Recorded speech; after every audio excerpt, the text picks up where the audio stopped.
Welcome, and thank you for tuning in to ESG Talks, a KBRA podcast series focusing on environmental, social, and governance, ESG. This podcast series highlights various ESG hot topics and includes commentary from prominent voices within the ESG community. In this episode, I chat with Ryan Mensing, Associate General Counsel on KBRA's Regulatory Affairs team. Ryan and I explore the rapidly evolving landscape of ESG ratings, focusing on the UK's 2025 regulations and the future of the SEC's ESG agenda in the US. We'll discuss why these changes are important for investors and how they might shape the global ESG framework. At KBRA, it is important to note that we do not offer ESG rating products. Instead, within our credit ratings, we focus exclusively on ESG factors that are directly relevant to credit risk analysis. Hi, everyone. This is Arianne Schreier, an Associate Director on KBRA's ESG team. Ryan, thanks so much for joining us today. I'd like to begin with a brief overview of what ESG ratings are and why they are relevant in today's investment landscape.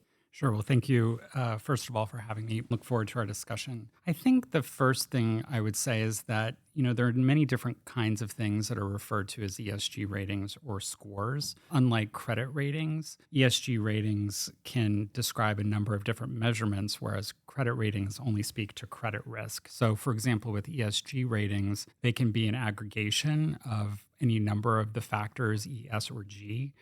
They can measure whether or not a company is managing effectively the opportunities and risks that come along with ESG factors, for example, with transition risk. They can also measure the impact that an entity is having on the broader environment, or they can measure all of those things, in which case they're referred to, in some cases, as double materiality. They can also measure how a company is performing against different types of standards. So, as you can see, there are a number of different ESG ratings, and they measure a number of different things, which is why one of the themes I think we'll be talking about today, and one of the themes that you hear about with respect to ESG regulation, is really transparency in making sure that users of ESG ratings understand what the measurement is about, what that ESG rating speaks to, and what the methodological underpinnings are of that rating. So even though these challenges exist, it's my understanding that investor reliance on ESG ratings is growing, which is driving calls for consistent regulated frameworks. Can we dive into the recent announcement from the UK's HM Treasury regarding its approach to ESG ratings regulation? Sure. So Treasury recently published the outcome of a consultation which it had launched about a year ago, which was considering what the future regulatory regime for ESG ratings should look like in the UK. What they published recently was the results of that consultation, along with draft legislation, which would introduce a regulatory framework for ESG rating providers. I think it's a pretty big step forward in creating, a more formal regulatory framework for ESG ratings, obviously within the UK, but also sort of signals perhaps a step in that direction more broadly and could foreshadow some similar moves in other jurisdictions. The consultation results, along with the draft legislation, are now open for comment, and the Treasury will be taking comments through the middle of January 2025. They also explained when publishing the results of the consultation and the draft legislation that they're expecting a process that's going to take several years for this to really become more formal and adopted. It'll first have to go through Parliament. Once Parliament adopts the legislation in whichever form it decides to adopt it in, then the FCA will need to adopt specific regulations implementing that legislation. So you're really looking at a 3 or 4 year period before this really goes live. That definitely sounds like a comprehensive plan. How do you think this will impact the ESG landscape in the UK and globally? Well, as I mentioned before, I would look at this sort of as the next step, arguably in the evolution of ESG regulation. I think, when you look at the broad spectrum of jurisdictions that are looking at regulation of ESG rating providers and ESG ratings, a number, including the UK, have started off with model codes of conduct for ESG rating providers that are really principles-based. And the idea was to let some of these codes of conduct sort of play out and see how industry responded to them. The UK has decided to move more quickly from that code of conduct into a proposal for hardwired regulation. Singapore, for example, is another jurisdiction that also adopted a model code of conduct for ESG rating providers and signaled that they would wait to see sort of how industry played out. They take a wait and see approach before moving regulation.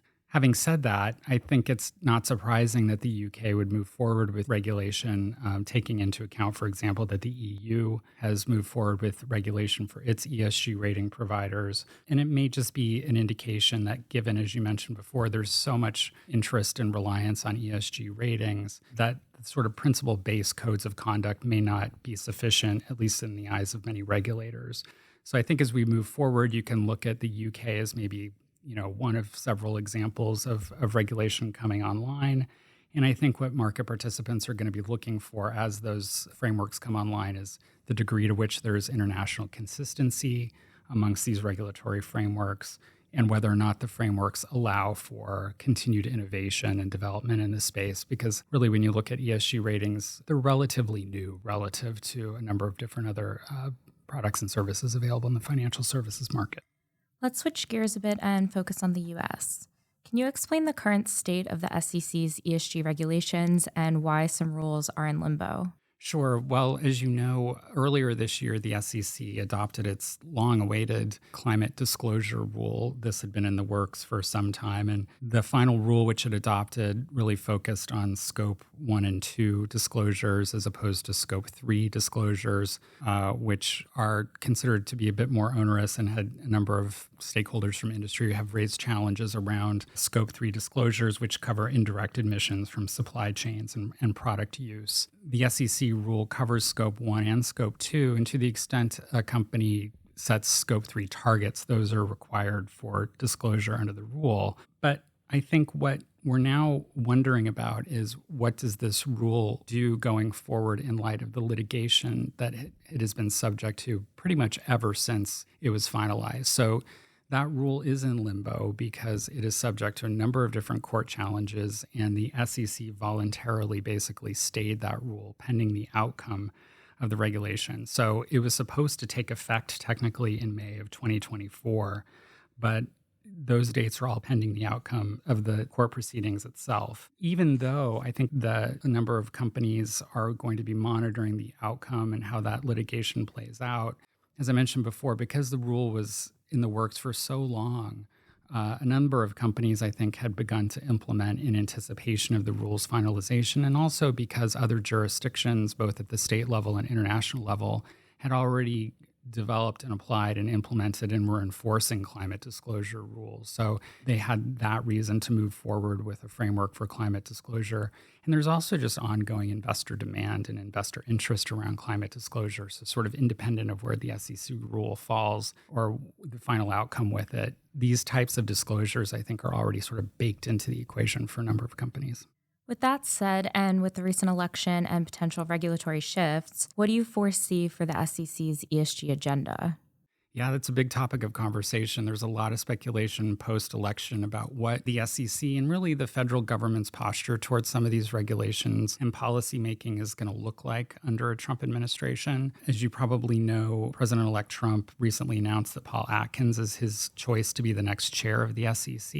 And Mr. Atkins in the past has raised some questions around whether or not the SEC should be engaged in rulemaking in this space. So I think there's open question as to whether or not, A, the SEC continues to defend the climate rule in court, as we discussed earlier, to whether or not it pulls the rule back for further evaluation, further commenting, retooling or recalibrating that proposal, and then also how that fits into the broader SEC ESG rulemaking agenda, because there are some other rules. For example, there was a proposed rule for enhanced ESG disclosures for investment companies, which the SEC has not adopted. And I think there's some question as to whether or not that rule will ever be adopted under a new administration. So I think really in a nutshell, we're looking at the federal level, at least, to see a scaled back ESG agenda at the SEC.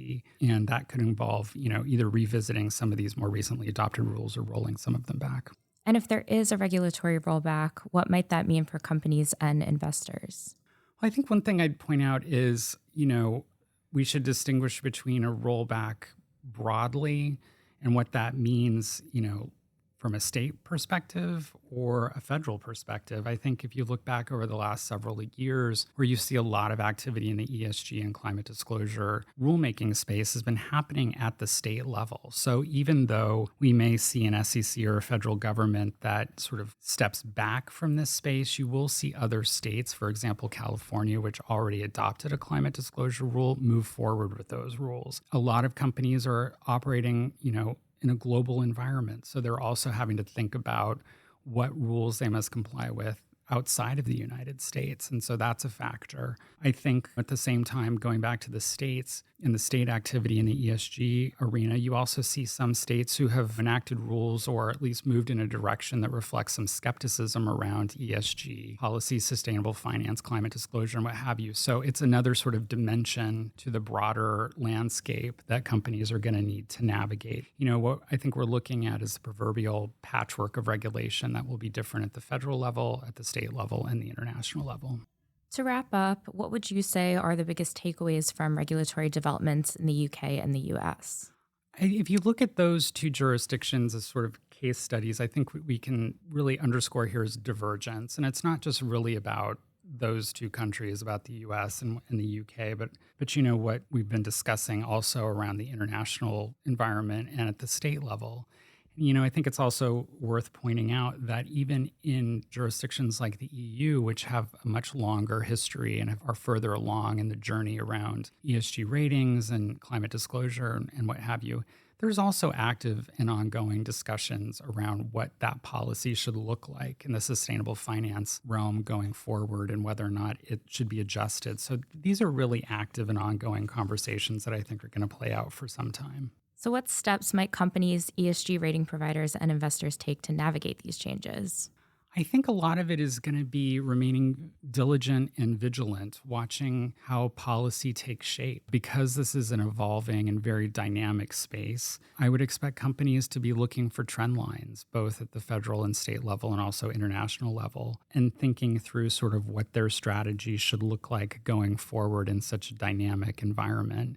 Regardless, I think, of whether or not the SEC, for example, takes a proactive or more passive in rulemaking or how other policy takes shape. I think what hopefully is already sort of in the pipeline is increasing levels of disclosure and transparency around what underpins ESG ratings, around what companies' climate strategies are. In general, just more decision useful information available to investors. And I think it would just behoove investors and market participants as a whole to take advantage of that information that's increasingly becoming available and continuing to monitor how things are developing and how this landscape continues to evolve.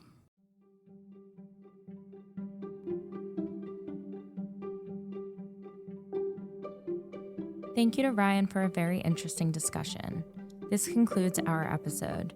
Please email esg@kbra.com with any questions or comments.